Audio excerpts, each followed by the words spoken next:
This is Dummy World.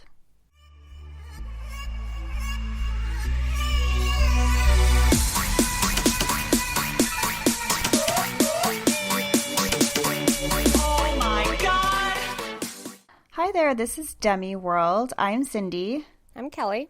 And we are looking at unsolved mysteries this season. And this episode, we're covering literary mysteries.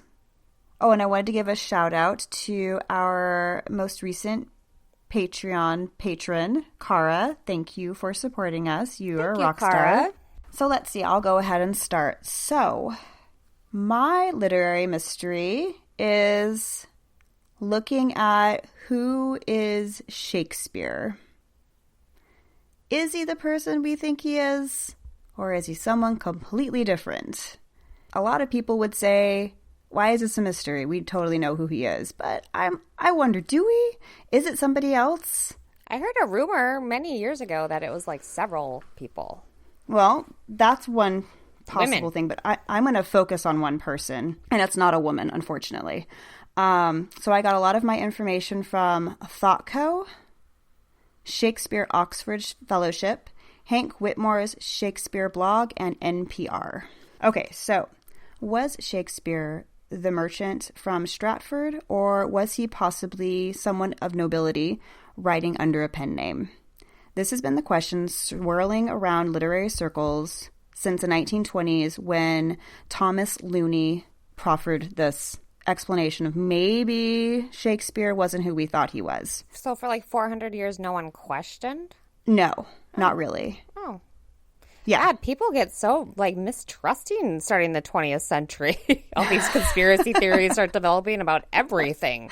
What happened to us? Was it radio? Did radio ruin us? Maybe it was radio.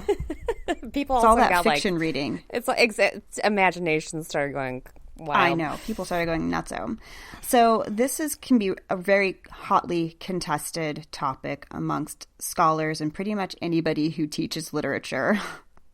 So many scholars believe that the 37 plays and 154 poems were written by a merchant from Stratford named William Shakespeare. However, there is ample evidence to the contrary. Some of the other contenders that have been brought forth and said, hey, maybe this person wrote this instead was the playwright Christopher Moore, who was the original Tupac. So Marlowe was stabbed in a tavern in 1593, but some believe he didn't die and actually just faked his own death to get out of a gambling debt and then started writing under pen names. But no, the motherfucker's dead. He didn't start like showing up at festivals hologrammed. Start like just a painting of him, you know. They're like, oh look, it's him. He's back from beyond. It's Tupac. Marlowe, you're here. You're here. I see you. Another is Sir Francis Bacon, who has the education to match Shakespeare. However, his writing style is completely different. But then there's Edward de Vere. Edward de Vere was the 17th Earl of Oxford. He was a nobleman of high letters who was well-traveled and part of Elizabeth I's court. Actually, they were cousins.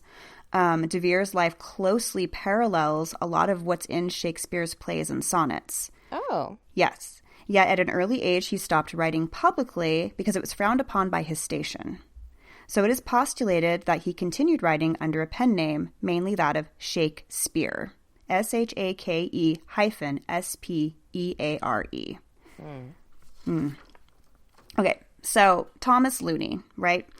He believed that Edward de Vere was Shakespeare because he did not believe that there was any way that someone who was untraveled like William Shakespeare of Stratford could possibly have written so extensively about the locations outside of England. So let's look at pen names really quickly. So pen names were all the rage in the Elizabethan era. People were just writing under pen names constantly because it was an authoritarian society. Because she was a monarch, she could do whatever the fuck she wanted. No one's going to question that.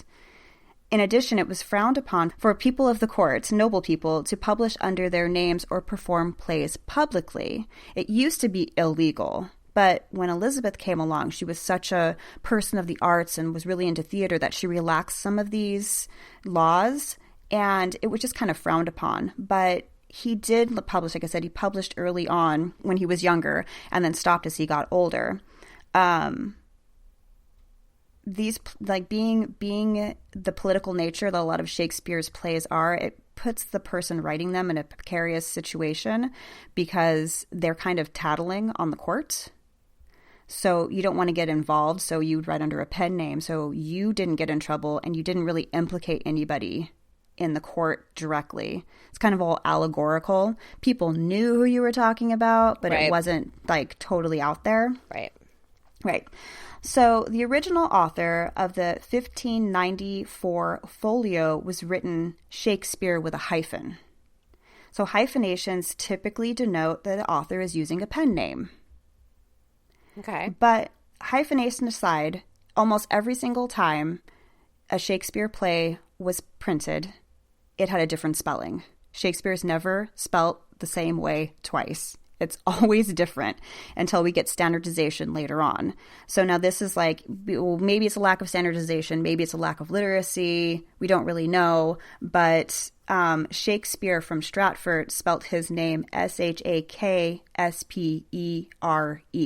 That's it. That's how he spelt his name, not like how Shakespeare spells his name. So there's some contention with how things are spelled too. Also, Shakespeare from Stratford wasn't very well educated. We have no proof that he was even very literate.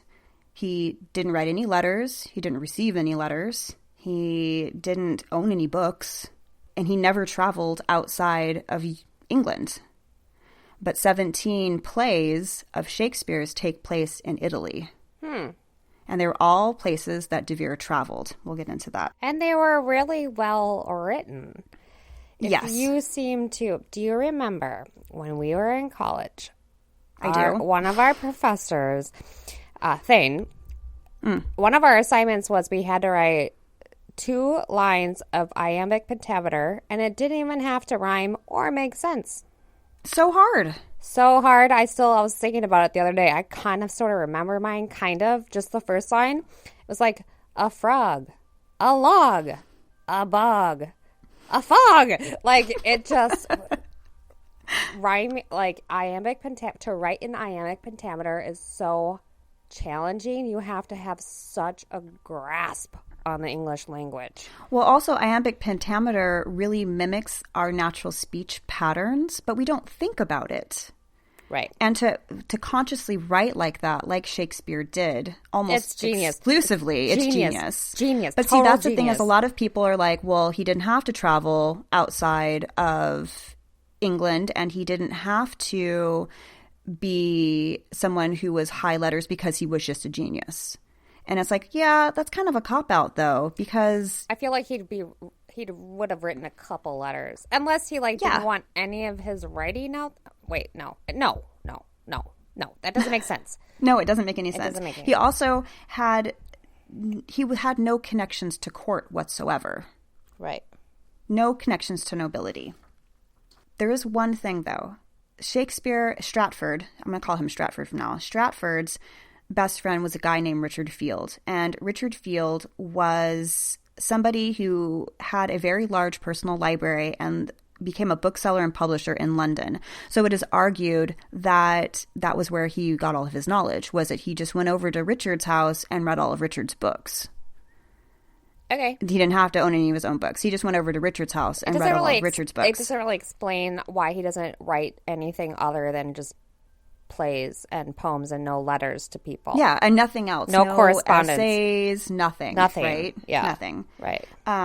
Okay, so like I said, he was kind of sort of maybe on the illiterate side. His dad didn't know how to read and write. It's questionable whether or not his wife did. His daughter was illiterate. She signed her marriage certificate with an X. Okay. So it's kind of hard for me to believe that somebody who is a genius would have an illiterate daughter. Yeah. Had an illiterate daughter and married someone who was pretty much illiterate. Right. It just seems odd. It doesn't track. Unless you're like one of those geniuses who is weird, who's eccentric. Like your brain doesn't kind of, like right? Isn't it Einstein, like, didn't know how to tie his shoes? Like, one of those type of things? Yeah, but I mean, you get around that by wearing loafers. I mean, you know what I mean? It's not like you have to have somebody put your shoes on all the time. Like, you would have to go to your lawyers to have them write for you. No, I'm talking about why you wouldn't. Stuff. I'm saying, like, why you wouldn't educate your child or wife. Because maybe you are, your brain is weird. You're weird. Yeah. Yeah. So we have 6 surviving, what are they called? Why can't I think?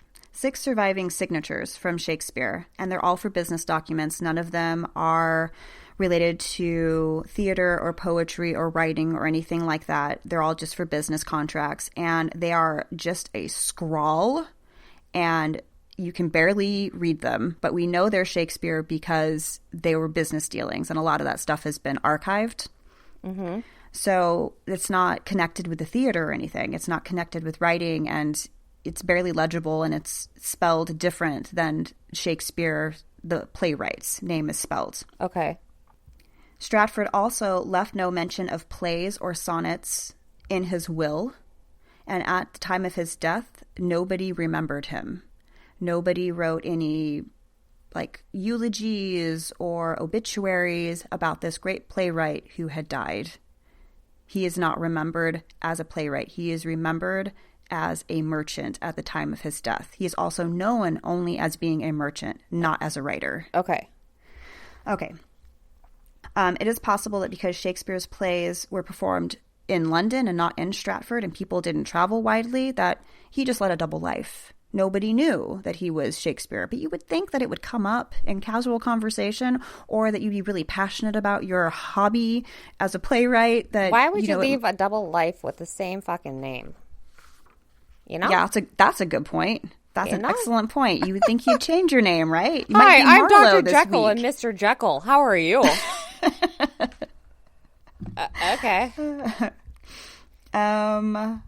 So the first folio, which was printed in 1623, 7 years after Shakespeare died, is the first time he is attributed as being the author of the plays. Okay. And it's also interesting that he never wrote any of them himself, which always bugged me, even in high school when I learned that. I was like, well, then how do we know he wrote them? He never scribed them? No. Oh, I didn't know that. He had scribes. No, yeah, they were all written by other people. Okay. Other people wrote them down because it was just like kind of thought like, oh, well, they didn't survive. They got ruined when people were doing the plays or whatever. They just memorized everything. Oh, they were never. I see what you're saying. Okay. Yeah, he never actually penned anything. And we all know that he never penned any of this stuff. And the first folio came out after he died, 7 years after he died. And it's the first time it is attributed to Stratford Shakespeare. Before that, any time a play, it was just Shakespeare. Nobody knew who he was. It was just the playwright Shakespeare in London. We don't know who he is. Right. But after after this whole thing is done, like they're like, oh, it's over here. It's this guy. It just seems convenient. Like it's had the same name. Would people like perform his sonnets then? I don't know. They might have. Like, because those obviously then weren't written down either. Right. And so they must have... that's a good... I didn't really look too much into the sonnets. People really focus on the publication of the plays. Okay, because if he didn't scribe anything in his whole life, then I'm thinking, and this is like oral tradition, then the sonnets must have just been performed. No, because we definitely have... let me see if I can... I think I have the date written down here. But okay, so now we're going to go ahead and go from Shakespeare. We're going to look at De Vere a little bit. Okay, so Edward de Vere was the 17th Earl of Oxford.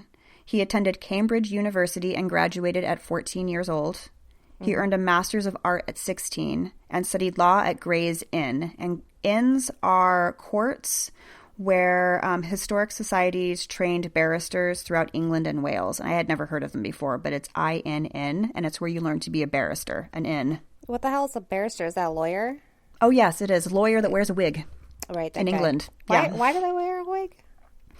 I don't know. I guess it's just a traditional thing that's carried over from the 1700s. Okay. Yeah. So De Vere had an extensive library.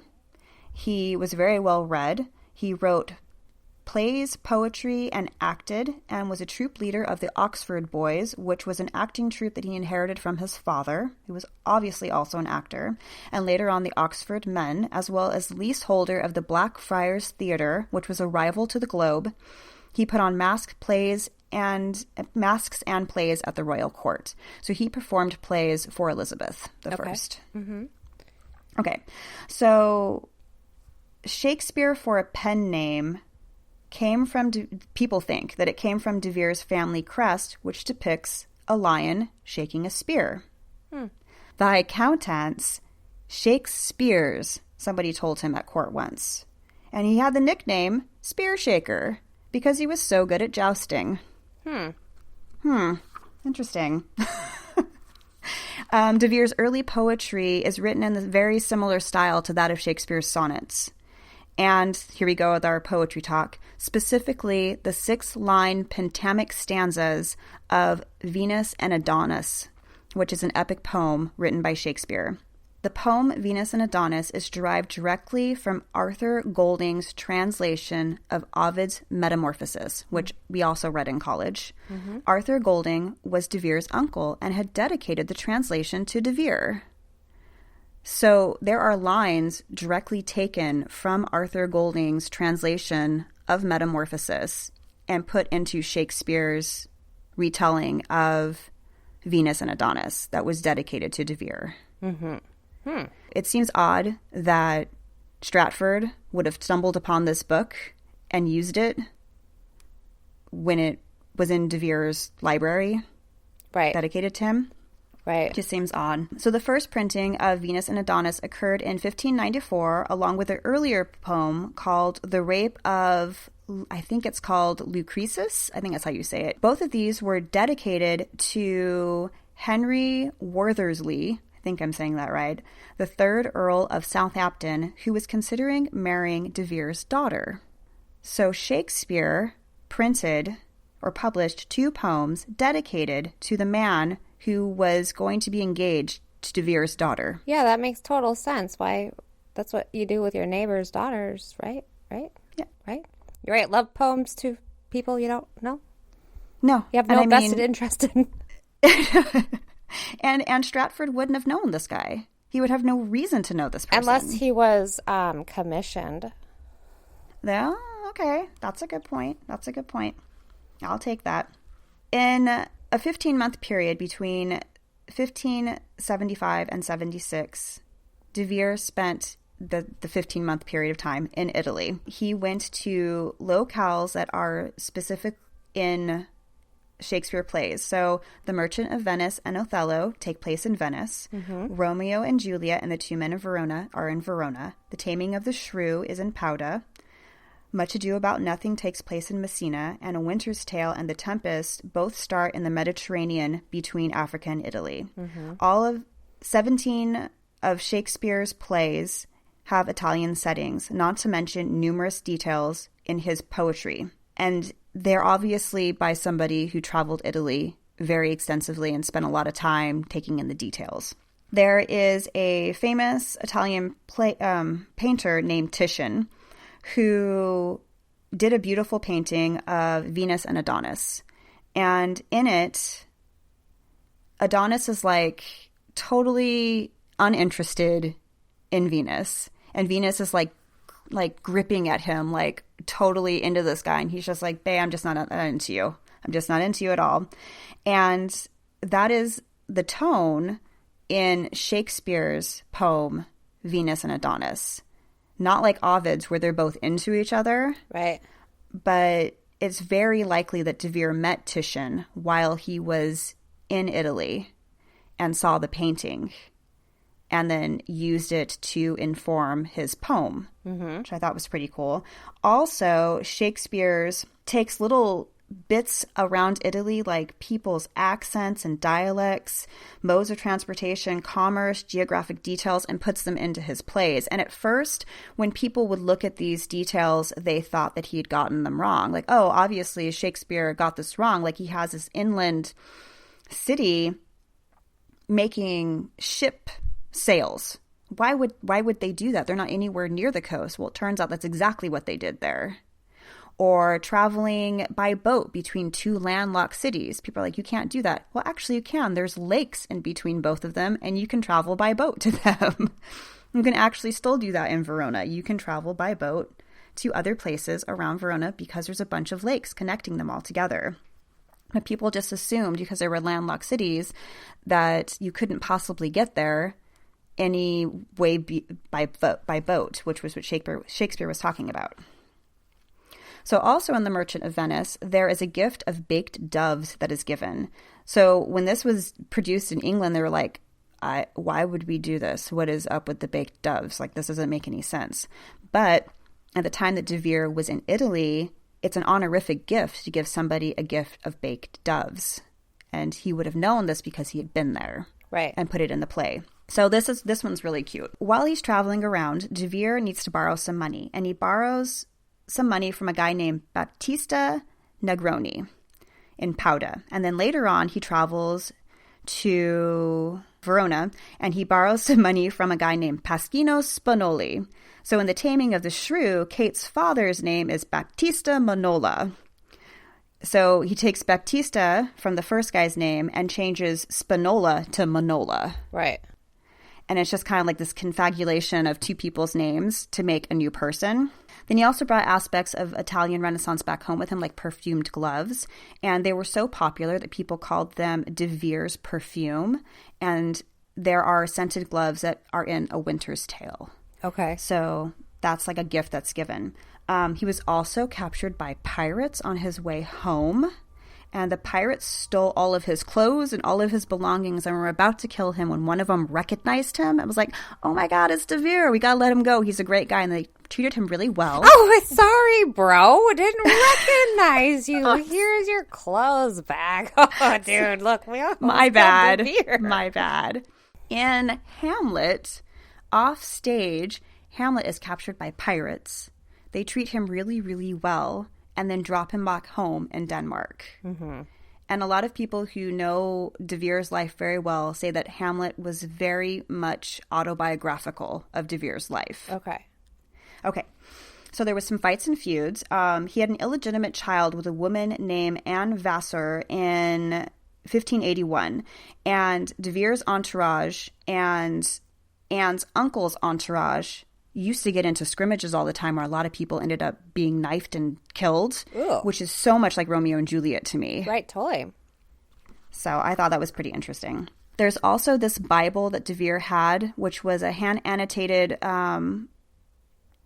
Geneva Bible from 1570 that he underlined over 1,000 passages and annotated 40 different passages in it. And if you look at the passages he annotated and underlined, they are pretty likely to be themes inside Shakespeare's plays. Okay. But a lot of people say, oh, that was just people who did that after De Vere owned it. Those aren't De Vere's markings. But interesting enough, the Folgers Shakespeare Library owns this book. And I think it's really interesting that a lot of De Vere's personal papers are owned by Shakespeare societies. Okay, right. And they're all unpublished. Right. It's like they collect them and they store them. They hide them. So this is my favorite one here. Okay, so De Vere's brother-in-law was an emissary in Denmark and wrote De Vere letters about his stay in the country. He told him about this drinking ritual that they had. So they would take a shot and they would shoot off cannons. And that totally made it into Hamlet. And then, this is my favorite part. You're going to love this. So the brother-in-law goes to a banquet, and he writes about two guys that he meets there. Do you want to know their names? Rosencrantz and Guildenstern? Yes! Yes! Like, in real life, that's what their names are? Yes! Really? Yes. Really? Rosencrantz and Guildenstern were their names. Yeah. That's okay. Mm-hmm. Mm-hmm. Mm-hmm. Okay. And it's also thought that Polonius, is that how you say his name? Polonius? I think I'm saying it right. Polonius? Ophelia's dad? Oh, Polonius? I don't know. I don't remember. Polonius. Oh, Polonius. Yeah, Polonius, thank you. Is based off of De Vere's brother-in-law because he was also a busybody and a spy. And I was like, oh yeah, totally. Gonna hide behind this wall hanging and then get stabbed. Right. Because I'm a busybody. Okay, so the real problem is that there's really no paper trail left by Shakespeare, the playwright. There just isn't one. Like so many authors, there's just notes of what they're working on. There's rough drafts. There's all kinds of things. Shakespeare left nothing like this. There is no paper trail to connect Stratford to the writings and none to connect De Vere either. Okay. Even though De Vere had 33 books dedicated to him, there's really no proof that he wrote any time after he stopped when he was younger. Okay. Well, I guess, because if it was frowned upon, then he wouldn't leave a trail. He wouldn't. He sounds. That's true. If he wrote all those, he's really smart, and so he wouldn't leave a paper trail. That's a good point. That's a good point, too. So some believe that it was the state agents wiped De Vere from the public record because there's not much of him there either, even though he was like in 2 theater groups and they operated for more than 20 years. He's just nowhere in the public record either, which is very interesting for somebody who's a nobleman. They've got to be out there doing stuff. We know more about him in Italy when he traveled abroad than we do about him in England. But what would be the purpose of like erasing so him? The idea was, by removing him from the public record because he might have known something. Some people think he knew something that would have harmed the court. Okay. Something having to do with illegitimate child. Oh, okay. Of Elizabeth. So that's kind of like you're not really sure what's going on there. We knew that she had lovers and it would be hard to avoid pregnancy the entire time. But it's possible she never had any kids. She never produced a legitimate heir. But who knows if she actually had any children. Because I feel like her sister, her sister is Victoria, right? Or no. No, Elizabeth I had no other siblings except Mary. Thank you. Mary. Queen of Scots, yeah. Mary was not able to produce children. So perhaps... I don't know. Maybe Elizabeth couldn't either. Oh, I don't know. Yeah, it's possible. It's possible. So De Vere died in 1604, most likely from the plague. And at the time of his death, only 23 of Shakespeare's 38 plays had been published, the last in 1614. Stratford died in 1616. However, there are experts who ascribe to Stratford as the author admit that the dating of Shakespeare's plays is sketchy at best. And here's why. So it was commonly understood or believed that a playwright would write a play, give it to people to perform, then it would be produced, and then it would be published. Okay. That was the order of things. Not that you would write a bunch of plays, maybe shelve them for a while, go back and tinker with them for a bit, and then, like, people write. That's how people write. They don't always just write something and immediately goes to publish. They, sit on it for a while, they edit it, they do things. It's quite possible that the plays were written way before either Stratford or De Vere died, and they were kind of sitting around, waiting to be tinkered with, like he wasn't finished writing them. And then you have all these plays that are kind of just sitting with somebody after the men die, and then they get published. So it's really up for interpretation. Like, they don't really know how to date the plays. It's a best guess. Okay. No, that's it. We don't, some people think that Shakespeare didn't write Shakespeare, and I have to say I think it's probably De Vere, to tell you the truth. It makes... Rosencrantz and Guildenstern. I mean, what are the odds? What are the odds about everything? It just makes it just makes the most sense. Mm-hmm. Yeah. Mm-hmm. Awesome. I have never heard of that. Yeah, I wasn't sure if you were going to be into it or not, because I was like, why did we never hear about this when we were in college? Like, why was this never brought up? And it's because our teachers were Stratfordians. They weren't Oxfordians. Right. They didn't believe that. They think that he did it because he was a genius, and that was that. It's the bootstraps. Pull yourself up by your bootstraps. That's so much more appealing than, of course, it was some nobleman. He had the education for it. Which makes way more sense. Way more sense, right? Yeah. Oh, yeah. That's awesome. Thank you. You're welcome. I loved that story. When there's a documentary I saw on Hulu. I was glued to the TV. I'm sorry. What are you doing? I'm like, shh, I'm busy. Rosencrantz and Guildenstern. Guildenstern. Give me a freaking break. I read that and I was like, holy cow. And I was like, what? I was like, I just read the coolest thing. I can't believe this. Have you wanted to play Dungeons and Dragons but struggled to find a group to play with? Then tune in to Natural Fun and play vicariously with us! In the magical world of Magath, the gods are like royalty, but not everything is happy in the kingdoms. Join our silly, progressive, creative, rambunctious cast as they try to save the day at natural-fun.pinecast.co. Natural Fun, let's get rolling. I did this at least 2 weeks ago, and I haven't looked at it since. So I feel like you and I are going to be on a journey together because I don't really remember. I don't remember what I did. So this is all new for me. Oh my God, Kelly. Okay, so that time Agatha Christie disappeared for 11 days. Oh, I love this. Okay, good. I'm just reading off my notes. I would like to give a shout out to the internet for this information. Just a blanket internet shout out. Wow. Okay. Agatha Christie was born September 15th, 1890 in southwest England and died January 12th, 1976 in southern England. She was 85 years old when she died. Okay. She was appointed Dame in 1971 for her contribution to literature. And she wrote 74 novels, 28 short story collections, 16 plays, among other things, which I'm not sure what those are. She holds the Guinness Book of World Records for best-selling novelist of all time. Nice. Her books have sold approximately 2 billion copies, and that's Wow. a billion with a B. Only Shakespeare and the Bible have more printings. She also wrote the world's longest-running play, The Mousetrap, which has over 75,000 performances at London's West End, and the play has been running since 1952. Holy cow. Wow, that's crazy. Yeah. Most of her writings are murder mysteries and detective novels. People fucking love murder mysteries. Oh, God. They do. They really do. I love Agatha Christie. I think she's great. Agatha Christie née Miller was born into a life of privilege. She taught herself to read at age 5 out of boredom, and she was writing short stories by the age of 18.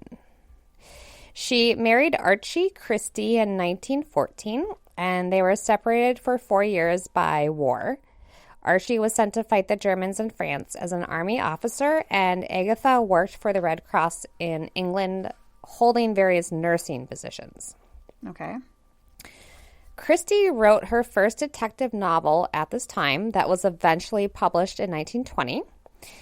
It featured the first appearance, first book, that's in my notes, a parenthetical, okay, of the very famous detective Poirot. Mm-hmm. For those not familiar with Christie, like myself, Poirot was played by Kenneth Branagh in the 2017 version of Murder on the Orient Express. Mm-hmm. It's a great film. But I also added in here that he was played in the 1974 version of Murder on the Orient Express by Albert Finney, who was Daddy Warbucks. Oh, okay. And you know how I freaking love those musicals. You love Annie. You do. Would you like to see the bedroom? My little billiard ball. I make a very dry martini. Okay. I know that whole song. Agatha was a longtime fan of detective novels, particularly Wilkie Collins and Sir Arthur Conan Doyle. Mm-hmm. Her only child, the daughter, was born in 1919. And in 1922, the Christies, sans daughter, embarked on a 10-month-long promotional tour for the British Empire exhibition. The British Empire exhibition was a colonial exhibition, which, from my understanding, is simply the promotion of colonialism masked as an opportunity for trade expansion. Sounds about right. They learned to body surf in South Africa and were some of the first whiteys to ever surf in Hawaii. I just picture them with their giant bathing suits out there bodyboarding. I picture them in their giant bathing suits, like actually stand up surfing, like hanging 10 in Hawaii. It'd be a much different sport, like those really long boards too. But I know, giant ones. Just running back and forth to either end. Okay. They returned to England towards the end of 1922. Archie worked for the city, and Agatha continued to publish her writings, and then they bought a house in the country. Agatha's mother died in April of 1926. They were really close, and Agatha became depressed during this period. And her husband proved to be a piece of shit by asking for a divorce a few months after her mother's death because he had fallen in love with his mistress. Aww, what a douchebag. But to be fair, Archie Christie was an avid golfer, as was his mistress. Agatha did not golf. Oh, interesting. Uh-huh. I had a boyfriend leave me once for somebody who played music because I didn't play music. Oh, okay. I got a story to tell you later offline. Remind me because it's good. So even though Archie has expressed his desire for divorce, even though Archie had expressed his desire for a divorce in August, Agatha, which was like 3 months after Mom died, Agatha was not giving in, I'm guessing, because they were still together in December of that year. Mm-hmm. However, the weekend of December 3rd, Archie had told Agatha that he would be spending the weekend with friends and that she wasn't invited. Oh. Because his mistress He's a douchebag. Because his mistress was. Yes, exactly. So later that night, Agatha left her house and disappeared for 11 days. The next morning, her car was found abandoned several miles away, which provoked a massive manhunt. Even the police got 2 crime novelists involved, hoping they could provide a different perspective. Wow. Sir Arthur Conan Doyle, the author of Sherlock Holmes, was afraid that Agatha had been murdered, so he took one of her gloves to a medium to try to contact her spirit, and nothing came from it. Of course not. Well, she wasn't dead yet, so of course not. Well, not only that, but it's like, come on. Come on. It's only because she wasn't dead yet. If she was dead, her spirit would have been like, you're all right, Sir Doyle. Up to 16,000 people searched for Christie, and 10 or 11 days after her appearance, Agatha was found at a spa hotel. She had been there since the day after her appearance, and she was booked under her husband's mistress name. Oh, interesting. A staff member eventually recognized Christie and had called the police. Her picture was on the front page of newspapers for over a week. Wow. Agatha was suffering from amnesia and did not recognize her husband when he came to collect her. She said she didn't even recognize herself plastered all over the front covers of newspapers all week. Interesting. Which I guess means she didn't look in the mirror ever all week either to be like, hey, the person in the mirror looks like the person on that newspaper. I wonder if they're the same person. I wonder, because, yeah, that's interesting. There was an artist I went and saw years ago, and he has this disease where he does not recognize anybody's face but his own. Oh, weird. He doesn't recognize his wife. He doesn't recognize his kids. But she doesn't recognize herself. No, but she doesn't recognize herself, Yeah. which is interesting.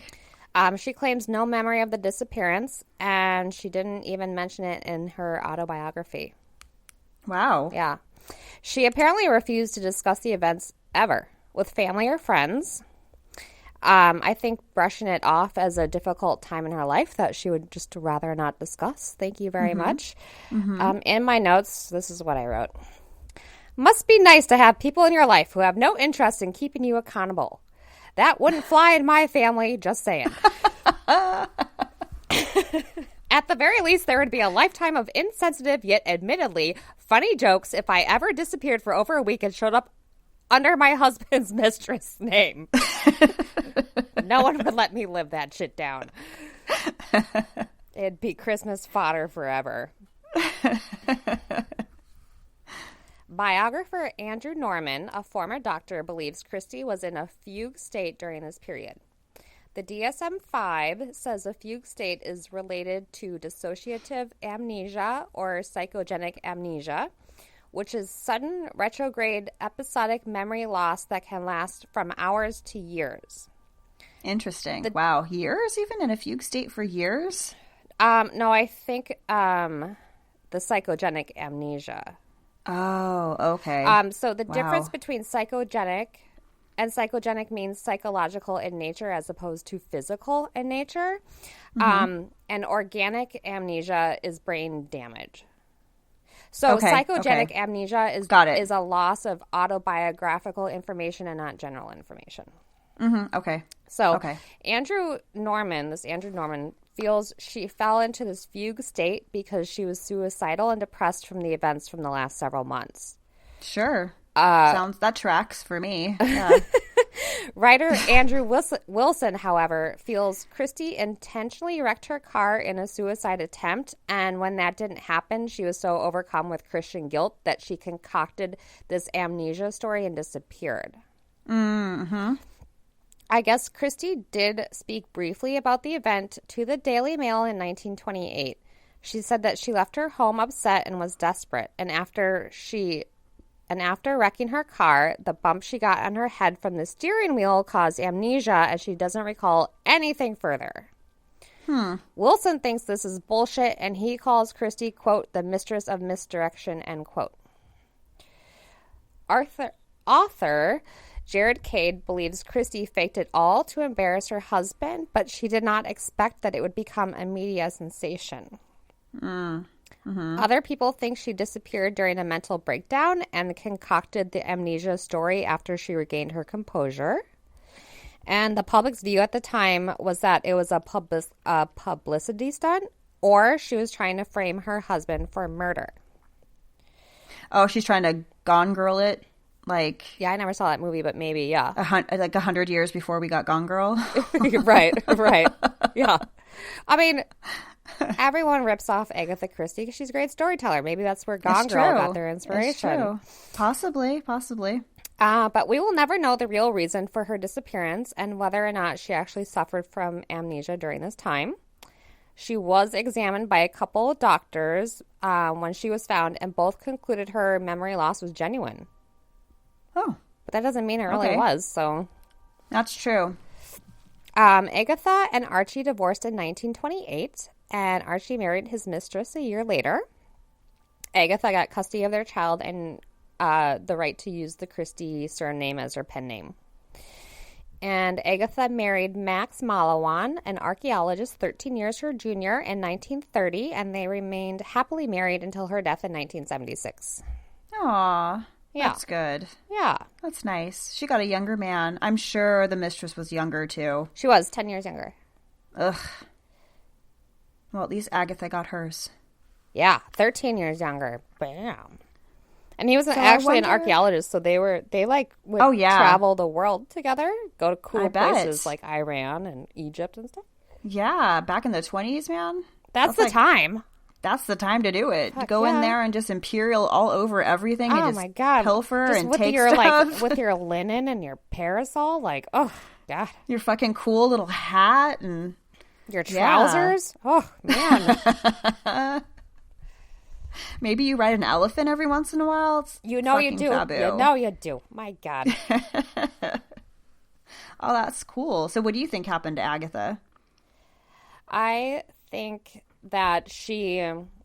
That's a good question. I guess I really didn't think about it. I mean, I don't think she had amnesia. I think that what's probably most likely is that she was trying to wreck her car either for like attention or maybe to kill herself, and then was like embarrassed and kind of concocted. It kind of maybe was snowballed. I don't know. Maybe she wasn't expecting this manhunt, and so she just had to keep going with it and going with it and going with it. Right. So yeah, what gets me is under the mistress's name, like because if that you had seems very intentional. If you had that photogenic amnesia, then you wouldn't be able to recall autobiographical information. So you would just have a name, you think? She just had a random name and it happened to be... No, that's my point. That's like kind of a contradiction in a story, you know? Yeah, and it seems like kind of a like, maybe her husband was really into the car, so she fucking wrecks the car. And then she's like, I'll show this motherfucker. I'm going to go... Right. I'm going to go get a hotel room under his mistress's name. Yeah, I mean, the weekend Try to humiliate him. The weekend that he is in the country with their friends with his mistress and his wife isn't invited. God, that's just so slap in the face. That's why she did this, because I was just trying to, I would imagine, I don't know, just get back at him. Man, yeah. to have your mutual married friends. Oh, that's the lowest. But I'm sure that they were just felt like it was her issue because she wasn't granting him a divorce, you know. Possibly. Yeah, possibly. I'm sure most dudes back then had mistresses, right? Yeah. Yeah. I don't think it was. I think dudes have pretty much always had mistresses. Yeah, for sure. It's a man's world. Oh, ladies. my God. You know, I've known a couple guys in my life where they're like really nice guys. Really nice guys. And the kind of guy that would like never fucking cheat on their girlfriend. Mm-hmm. But guess what? They do? Yeah. They just don't tell anyone. Like if people knew, they would die. That's how nice these guys are. You know what I'm saying? Like if people knew, they would be so upset.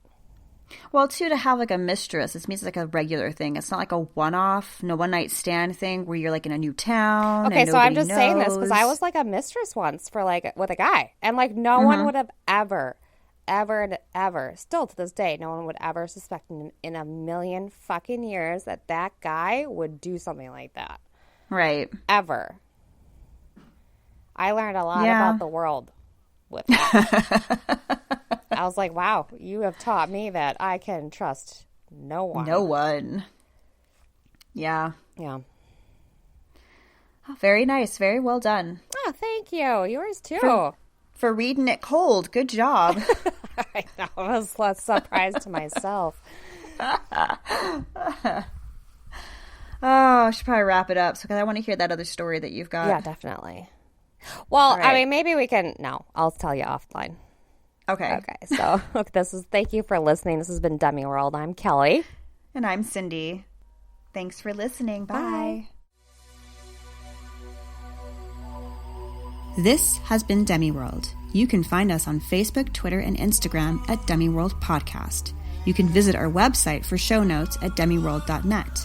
If you want to reach out, you can email us at demiworldpodcast@gmail.com. You can support us on Patreon at Demi World Podcast. And remember to rate, review, and subscribe. Thanks for listening. Bye.